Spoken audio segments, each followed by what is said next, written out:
എനിക്ക് ഇഷ്ടം പോലെ നമ്പർ കിട്ടിയിട്ടുണ്ട്. ആ ഞാൻ പിന്നെ അത് അങ്ങനെ ഫോളോ അപ്പ് ചെയ്യില്ലല്ലോ, അങ്ങനെ ചെയ്യാറ് ഒന്നുമില്ല. അത് കേൾക്കാത്തതാണല്ലോ. ഇന്നത്തെ കാലത്ത് ഇത്രയും വാർത്തകളും കേട്ട് ഇത്രയും കഥകൾ പറഞ്ഞ് എല്ലാം കഴിഞ്ഞിട്ട് സിനിമാ മേഖലയിലേക്ക് നായികയാകാനായിട്ടൊരു പെണ്ണ് ചെല്ലുമ്പോൾ അവൾ പ്രതീക്ഷിക്കുന്നില്ലെന്നാണ് പറയുന്നത്. ഇങ്ങനൊരു സംഭവം നടക്കുമെന്ന് കാസ്റ്റിംഗ് വെച്ച് നടക്കത്തില്ലെന്നോ ആരെങ്കിലും ഒരുത്തം വന്ന് എന്തെങ്കിലും ചെയ്യുമെന്ന് പ്രതീക്ഷിക്കുന്നു. ഇത് വന്ന് പറയുന്നതും ഇത് ചെയ്യുന്നതും ഒക്കെ സ്ത്രീകൾ തന്നെയാണ്. ഒരു സ്ത്രീ വേറൊരു സ്ത്രീയെ ഓവർടേക്ക് ചെയ്തായി കാണുന്നത്. അല്ലാതെ ഒരു പുരുഷൻ നിർബന്ധിച്ചൊരു സ്ത്രീയെ ഓവർടേക്ക് ചെയ്യിപ്പിച്ചൊന്നുമല്ല, അവൾ റെഡി ആയതുകൊണ്ട് നടക്കുന്നതാണ്.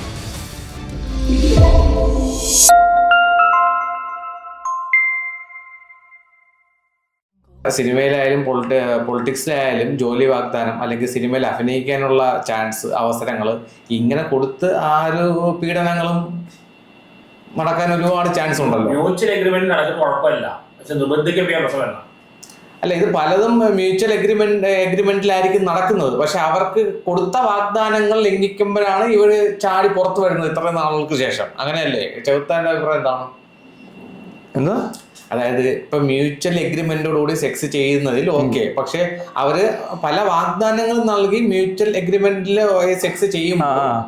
അത് കുഴപ്പമില്ല. പാലിക്കാതെ വരുമ്പോഴാണ് ഇവര് പുറത്തു വരുന്നത് സ്ത്രീകൾ. അങ്ങനെയല്ലേ നടക്കുന്നത്? അപ്പൊ അത് നമുക്ക് എത്രത്തോളം യോജിച്ച് പോകാൻ പറ്റും? അത് ഒരിക്കലും യോജിക്കാൻ പറ്റത്തില്ല. കാരണം എന്നാന്നറിയാവോ? അതായത് അങ്ങനെ ബുദ്ധിയില്ലാത്തൊരു പെണ്ണിവിടെ ഇല്ല, മനസ്സിലായോ? അത് മനസ്സിലാക്കാനൊന്നും ശേഷിയില്ലാത്ത പെണ്ണൊന്നും അല്ല. അവരിതും പ്രതീക്ഷിക്കുന്നുണ്ട്. ഇന്നത്തെ കാലത്ത് ഇത്രയും വാർത്തകളും കേട്ട് ഇത്രയും കഥകൾ പറഞ്ഞ് എല്ലാം കഴിഞ്ഞിട്ട് സിനിമാ മേഖലയിലേക്ക് നായികയാകാനായിട്ടൊരു പെണ്ണ് ചെല്ലുമ്പോൾ അവൾ പ്രതീക്ഷിക്കുന്നില്ലെന്നാണ് പറയുന്നത്. ഇങ്ങനൊരു സംഭവം നടക്കുമെന്ന് കാസ്റ്റിംഗ് വെച്ച് നടക്കത്തില്ലെന്നോ ആരെങ്കിലും ഒരുത്തം വന്ന് എന്തെങ്കിലും ചെയ്യുമെന്ന് പ്രതീക്ഷിക്കുന്നുണ്ട്. അതൊന്നും അറിയത്തില്ല എന്നാണ് കുഞ്ഞു വാവ. പ്രത്യേകിച്ച് ഇങ്ങനത്തെ ഒരു മേഖലയോട് ചെല്ലുമ്പോൾ ആ മേഖലയെ പറ്റി എന്തെങ്കിലുമൊക്കെ ഇവർ കേൾക്കുവേ. അത് കേൾക്കും. ചെല്ലുമ്പോൾ ആരെങ്കിലും പറഞ്ഞു കൊടുക്കുവോ? അല്ല, ഇതുവരെ കേട്ടില്ലേ? ഇവർക്ക് ഞാൻ ചോദിച്ചത്, എനിക്ക് ഇൻട്രസ്റ്റ് ഉള്ളൊരു ഏരിയ ആണ് ഫിലിം ഫീൽഡ്. അപ്പം ഞാൻ ഇതിനെ ശ്രദ്ധിക്കുന്ന ആളാണ്.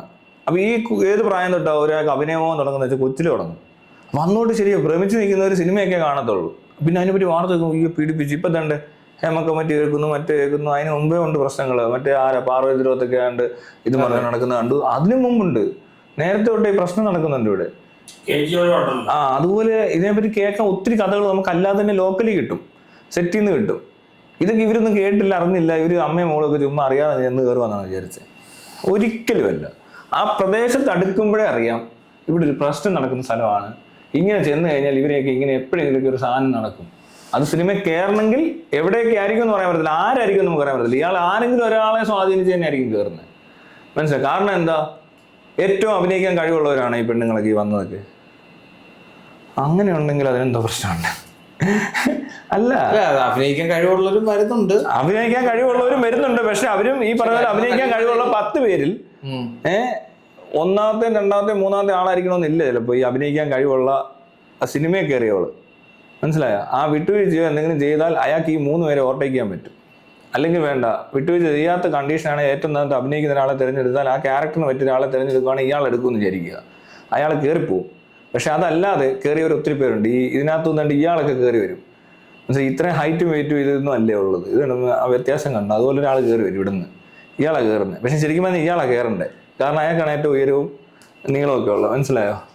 അതാണ് കയറേണ്ട സാധനം. പക്ഷെ ഇത് കയറി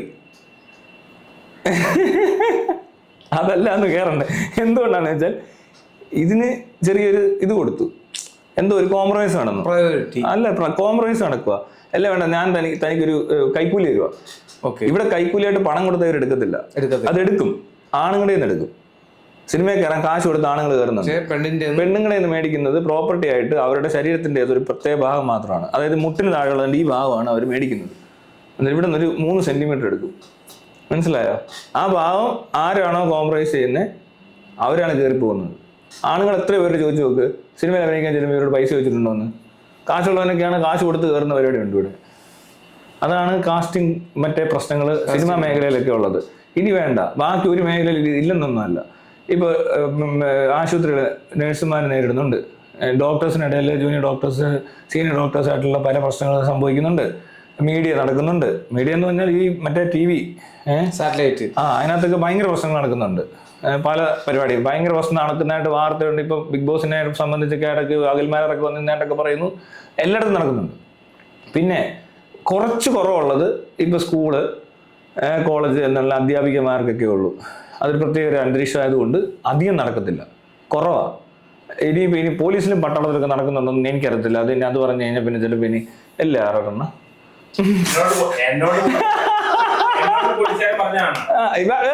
കേസോ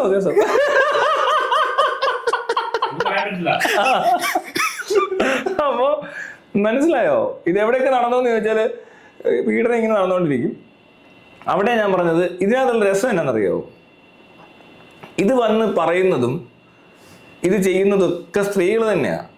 ഒരു സ്ത്രീ വേറെ സ്ത്രീയെ ഓവർടേക്ക് ചെയ്തായി കാണുന്നത്. മനസ്സിലായി? അല്ലാതെ ഒരു പുരുഷൻ നിർബന്ധിച്ചൊരു സ്ത്രീയെ ഓവർടേക്ക് ചെയ്യിപ്പിച്ചൊന്നുമല്ല, അവൾ റെഡി ആയതുകൊണ്ട് നടക്കുന്ന. അല്ലാതെ ഒരിക്കലും ഇവരാരും ഇതിനെപ്പറ്റി പറയേണ്ട കാര്യമില്ല ശരിക്കും പറഞ്ഞാൽ.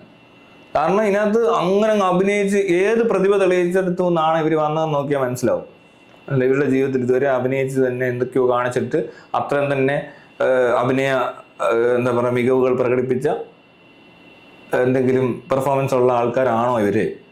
ഡാൻസ് കളിക്കുന്നത്, ഭരതനാട്യം, ഇവിടെ പോയി എന്താ പറയുന്നത്, കലോത്സവത്തിന് നിന്ന് ഭരതനാട്യം കളിക്കുന്ന പെണ്ണുങ്ങളെ അഭിനയിപ്പിക്കാൻ കൊണ്ടുവന്ന് അവർക്ക് അഭിനയിക്കാൻ അറിയാം. എല്ലാം അവനാണ് അഭിനയിക്കേണ്ടത് എങ്ങനെ അറിയാവുന്നേ? അഭിനയം അതൊന്നുമല്ല, ഡാൻസ് ഒരു ആർട്ട് ഫോം മാത്രം. അതിനകത്ത് അത്രയൊക്കെ വരുന്നുള്ളൂ. അവർ ഈ കാണിക്കുന്ന അല്ല സിനിമയെ കാണിക്കണ്ടേ. അതുമായിട്ട് യാതൊരു ബന്ധമില്ല സിനിമയ്ക്ക്. സിനിമ പഠിക്കാൻ ആക്ടിങ് പഠിച്ചിട്ടുള്ള ആൾക്കാരാണെങ്കിൽ ഓക്കെ, അവരുടെ ആക്ടിങ് സ്കൂൾസിൽ നിന്ന് വന്നേക്കുന്നവർ ഇപ്പൊ അതൊക്കെ ഉണ്ട്. നേരത്തെ അതില്ല, അതുകൊണ്ടായിരിക്കും ഇവിടെ ഇങ്ങനെയൊക്കെ നടന്നെടുക്കുന്നത്. പക്ഷെ അല്ലാതെ എടുക്കാം. അപ്പൊ അഭിനയിക്കുന്ന കഴിവുള്ളവരെല്ലാം വന്ന് ഇതിനൊന്നും അഭിനയിക്കാൻ ചിലർക്ക് ജന്മനാ പറ്റും. ഈ മോഹൻലാലിനൊക്കെ അങ്ങനെയാണ്. മോഹൻലാലിന് സ്വന്തമായിട്ടൊരു ക്യാരക്ടർ തന്നെ ഉണ്ടോയെന്ന് പുള്ളിക്ക് സംശയം കാണും, ഉറപ്പാണ്. കാരണം ചുമ്മാ അഭിനയിച്ചങ്ങ് നടക്കുക എപ്പോഴും. പുള്ളിനെ നടന്നു വരുന്നൊക്കെ അഭിനയമാണ്. പുള്ളി വീട്ടിൽ നിന്ന് രാവിലെ ഉറങ്ങുന്നവരെ അഭിനയിക്കുക വന്നതാട്ടെ. ഇപ്പോൾ മനസ്സിലായോ? ഉറങ്ങുമല്ല പുള്ളി ഉറങ്ങുന്ന പോലെ അഭിനയിക്കുകയാണ്. അപ്പൊ ഈ മോഹൻലാലിന്റെ കാര്യം പറഞ്ഞപ്പോഴാണ് പെട്ടെന്ന് കാര്യം പറഞ്ഞത്. അപ്പൊ മോഹൻലാലിന്റെ ഹൃദയപൂർവ്വം ഇറങ്ങിയല്ലോ, ഒപ്പം തന്നെ നമ്മളെ ലോക വളരെ ഹിറ്റായി പോകുന്നുണ്ട് പടം. പക്ഷെ അത് വെച്ച് നോക്കുമ്പോൾ ഹൃദയപൂർവ്വം വളരെ വളരെ മോശം പടമായതുകൊണ്ട് ആ 10 മിനിറ്റ് 15 മിനിറ്റ് പോലും കണ്ടില്ല. പലരും ഭയങ്കര വെറുപ്പില്ലാന്ന് കണ്ടായിരുന്നു പടം. ഞാൻ കണ്ടില്ല, കണ്ടവരൊക്കെ പറഞ്ഞു. പിന്നെ പോരാത്തതിന് വേറൊരു പ്രശ്നം ഇപ്പൊ നടക്കുന്നുണ്ട്. നിങ്ങൾ വേണമെങ്കിൽ അന്വേഷിച്ചോ ശ്രദ്ധിച്ചോ. ഇപ്പൊ പല തിയേറ്ററുകൾ ഈ 2 പടം ഇട്ടിട്ട് അത്യാവശ്യം ഓടുന്നൊരു പടം ചിലപ്പോൾ ഷോ ക്യാൻസൽ ചെയ്യാറുണ്ട്. എന്നിട്ട് ആൾക്കാർ വരുമ്പോൾ ടിക്കറ്റ് അവിടെ നിന്ന് കൊടുത്ത് മറ്റേ പടം കാണാനുള്ളൂ അവർ ടിക്കറ്റ് എടുത്ത് ചിലർ കയറിയിരുന്നിട്ടുണ്ട്. അപ്പം കുറച്ച് കേസുകൾ ഇങ്ങനെ പലരും പറഞ്ഞു കേട്ടു. എനിക്ക് അതിനകത്ത് അന്വേഷിക്കാനുള്ള സംഭവമില്ല, വേണേൽ ആർക്കെങ്കിലും അന്വേഷിച്ച് കണ്ടുപിടിച്ചോളൂ. ഇങ്ങനെ ഒരു കംപ്ലൈന്റ് കേൾക്കുന്നുണ്ട്. ഇപ്പൊ ഈ മോഹൻലാലിന്റെ ഈ പടത്തിനെ പറ്റിയല്ല ഞാൻ കേട്ടത്. ഈ പടത്തിനെ പറ്റിയല്ല, അല്ല ഹൃദയപൂർവ്വത്തിനെ പറ്റിയല്ല. കുറച്ച് നാളുകൾക്ക് മുമ്പ് ഉണ്ടാകുന്ന കുറച്ച് സംഭവങ്ങളിൽ ചില തിയേറ്ററുകളിൽ ചില സ്ഥലങ്ങളിലെ തിയേറ്ററുകളാണ്. എവിടെയാണെന്ന് കൃത്യം തിരുവനന്തപുരത്തുണ്ട്. സംഭവിച്ച ഒരാൾ വന്ന് പറഞ്ഞാണ് ആ തിയേറ്ററിൽ ഇയാൾ ചെന്നപ്പോൾ ആ പടം ഉണ്ട്, ശരിക്കും പടം ഓടണം, പക്ഷെ അന്ന് ഷോ ക്യാൻസൽ ചെയ്തേക്കുന്നു. അപ്പോൾ പിന്നെ ഇയാൾ അടുത്തടുത്തെങ്ങാണ്ട് പിന്നെ ഒരു പ്രാവശ്യം ഇതുപോലെ തന്നെ അനുഭവം ഉണ്ടായപ്പോൾ നോക്കുമ്പോഴാണ് മനസ്സിലായത് ചില തിയേറ്ററുകൾ ഇങ്ങനത്തെ ചില തട്ടിപ്പുകളാണ്. തിയേറ്ററുകാർ ചെയ്യുന്നത് എന്തിനാണെന്ന് എനിക്കറിയത്തില്ല. ചിലപ്പോൾ ഇവിടെയൊക്കെ തന്നെ തിയേറ്ററുകളാണോ എന്ന് ആർക്കറിയാം. ഹൃദയപൂർവ്വത്തിൽ ഇപ്പൊ തുടരും എന്ന് പറഞ്ഞ സിനിമ വമ്പ ഹിറ്റായിരുന്നു. കണ്ടായിരുന്നു? ഞാൻ കണ്ടിട്ടില്ല. മോഹൻലാലിന്റെ സിനിമ എങ്ങനെയാണ്? എനിക്ക് ഈ മോഹൻലാലിനെ അവിടെ ഒന്നും കാണാൻ വയ്യ. പുതിയതായിട്ട് മോഹൻലാലില്ലേ? എടോ അപ്പൊ പറഞ്ഞു വന്ന കാര്യം ഇതൊന്നും അല്ല ശരിക്കും. ഈ കാസ്റ്റിംഗ് വെച്ച് രാഹുൽ മാങ്കൂട്ടം, പിന്നെ നമ്മൾ വരുന്നത് ഈ പറഞ്ഞ മേഖലകളായിട്ടുള്ള വേറെ സ്ത്രീകൾ വർക്ക് ചെയ്യുന്നത് എല്ലായിടത്തും വർക്ക് ചെയ്യുന്നുണ്ട്. ഇപ്പൊ ശരിക്കും ടെക്സ്റ്റൈൽ ഷോപ്പുകളുണ്ട്, പല പല വലിയ ഉണ്ട്. ഇവിടെ യൂറോപ്പിൽ പീഡിപ്പിക്കേണ്ട ആവശ്യമില്ലെന്ന് സെക്ഷൽ ഫ്രസ്ട്രേഷൻ കാരണം. ഇവിടെ ഇപ്പൊ അദ്ദേഹം പറയുന്നുണ്ട് യൂറോപ്പിൽ ഇല്ല എന്ന് പറയാം. അവിടെ കൾച്ചർ വേറെയാണ്. കുറവൊന്നല്ല, പീഡനം വളരെ കുറച്ച് കാണത്തുള്ളൂ. പീഡിപ്പിക്കുന്ന എങ്ങനെയുള്ളവരായിരിക്കും അറിയോ? നമ്മളിവിടെയൊക്കെ കള്ളു പിടിച്ചാൽ പീഡിപ്പിക്കും ചിലപ്പോൾ ഒരാൾ. നോർമൽ മനുഷ്യനായിരിക്കും, അവർക്ക് സൈക്കാട്രിക് ഡിസോർഡർ ഒന്നും കാണത്തില്ല. അവിടെ എന്ന് വെച്ചാൽ പക്ക സൈക്കാട്രിക് ആയിട്ട് ആൾക്കാർ കണ്ണ് തെറ്റിപ്പോയി വല്ലതും നടന്നാലേ ഉള്ളൂ. അതായത് അവനെ കെയർ കൊടുക്കുന്ന ആരാണോ അവരുടെ കണ്ണ് തെറ്റിച്ചോ അല്ലെങ്കിൽ ഏതെങ്കിലും ഒരു മരുന്നിന് ഡോസ് തെറ്റിയിരിക്കുന്ന സമയത്തേക്കേ നടക്കത്തുള്ളൂ. അല്ലാതെ അവർക്ക് അതിനും പ്രോപ്പർ കെയർ കിട്ടുന്നുണ്ടാവും മാനസിക രോഗമുള്ളവർക്ക്. ഇവിടെ അതില്ല. ഇവിടെ ഒരുപാട് മാനസിക രോഗികൾ വെറുതെ നടക്കുക. പലർക്കും പ്രോപ്പർ സെക്സ് എഡ്യൂക്കേഷൻ കിട്ടിയിട്ടില്ല. സെക്സ് എഡ്യൂക്കേഷൻ കാര്യമില്ല. സെക്സ് ഇപ്പൊ നമ്മൾ ഫുഡ് എഡ്യൂക്കേഷൻ സോമാലിയെ കൊണ്ടുപോയിട്ട് ഒരു കാര്യമില്ല, കുക്കിംഗ് ക്ലാസ് നടത്തിയിട്ട് കാര്യമുണ്ടോ? സോമാലിയെ കൊണ്ടുപോയി പട്ടിണി കിടക്കുന്ന രാജ്യത്ത് നമ്മൾ കുറെ ഷെഫിനെ വിളിച്ചോണ്ട് പോയിട്ട് ചില്ലി ചിക്കൻ ഉണ്ടാക്കുന്ന ഇങ്ങനെയാണെന്ന് പറഞ്ഞൊരു വീഡിയോ കാണിച്ചിട്ട് വല്ല കാര്യമുണ്ട്? ഒരു കാര്യമില്ല. അവർക്ക് ആഹാരം കിട്ടുമോ? അതാ പറഞ്ഞത്, ഇവിടെ സെക്സ് അവൈലബിൾ അല്ല. താങ്കൾ പറയുന്നത് ഇവിടുത്തെ ആൾക്കാർക്ക് സെക്സ്വാലിറ്റി അറിയത്തില്ല, സെക്സ് ചെയ്യാൻ അറിയത്തില്ല. ഈ പുറം രാജ്യങ്ങളിലൊക്കെ ഉള്ളതുപോലെ ഈ വേശ്യാലയം ഇപ്പൊ പുറം രാജ്യത്ത് ഭയങ്കര പ്രീമിയം രീതിയിൽ നടത്തുന്നുണ്ട്. ഇപ്പം തായ്ലാൻഡ് ആയാലും. അപ്പൊ അതുപോലെയൊക്കെ ഈ ഇന്ത്യയിൽ വന്നു കഴിഞ്ഞാല് ഇതിനൊക്കെ ഒരു മാറ്റം വരുമോ? അതിനെന്ത് ഇവിടെ അങ്ങനെ വരത്തില്ല.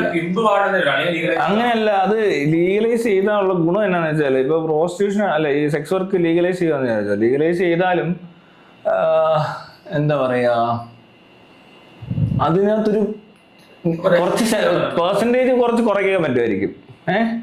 പക്ഷേ ഈ സെക്ഷൽ ഫ്രീഡം എന്ന് പറയുന്ന സാധനം ഒരു പ്രത്യേക പ്രായം തൊട്ട് സമപ്രായക്കാർക്കൊക്കെ ഇപ്പൊ അമേരിക്കയിലൊക്കെ എന്താ വ്യത്യാസം എന്ന് വെച്ചാൽ അത് മാത്രമല്ല, നമ്മളവർക്ക് അവിടെയൊക്കെ ബ്രോത്തൽസ് ഉണ്ട്, അവർ സ്കൂൾ തൊട്ട് സെക്സ് ചെയ്യുന്നുണ്ടെന്ന് പറഞ്ഞാൽ കോണ്ടൊക്കെ കൊടുത്ത് പിള്ളേരെ ക്ലാസ്സിലോട്ട് ടിഫിൻ്റെ കൂടെ കൊടുത്തു വിടുന്നത് പണ്ട് എനിക്ക് 10-20 വർഷം മുമ്പ് ഞാൻ കേട്ടിട്ടുണ്ട്. അവിടെയൊക്കെ 20 25 വർഷം മുമ്പ് ഞാൻ കേട്ടിട്ടുണ്ട്. അവിടെയൊക്കെ അങ്ങനെയാണ്. നമ്മളൊക്കെ ഒരു പ്രായം വളർന്നു വന്ന് കോളേജിലൊക്കെ പഠിക്കുന്ന, ഈ കോളേജിലല്ല സ്കൂളിലൊക്കെ പഠിക്കുന്ന സമയത്ത് കേൾക്കുന്ന നമ്മുടെ അവിടെയൊക്കെ ഇവിടുന്ന് അമേരിക്കയിൽ പോയവരുടെയൊക്കെ വീട്ടിലൊക്കെ ആ മക്കളൊക്കെ അങ്ങ് നശിച്ചു പോവുക, ഇങ്ങനെയൊക്കെ പറയുന്നത്. പക്ഷെ അവിടെ വ്യത്യാസമുണ്ട് കേട്ടോ. ഇതൊരു ആ പേരൻസിനറിയാം. പിന്നെ പോരാത്തതിന് അവരുടെ പേരൻസ് എന്ന് പറഞ്ഞാൽ ചിലപ്പോൾ ഈ ജനിപ്പിച്ച അച്ഛനമ്മയും തന്നെ ആയിരിക്കണം നിർബന്ധമല്ല. ചിലപ്പോൾ അവർ അമ്മയുടെ കൂടെ പോയി അടുത്ത സ്റ്റെപ്പ് ഫാദർ വന്നു, സ്റ്റെപ്പ് മദർ വന്നു, അങ്ങനെ ഒരു സാധനം നടക്കും. പിന്നെ വേറൊരു ഫ്രീഡം എന്താണെന്ന് വെച്ചാൽ അവർക്ക് അവരുടെ വീട്ടിൽ തന്നെ ഗേൾ ഫ്രണ്ടിനെ കൊണ്ടുവരാം.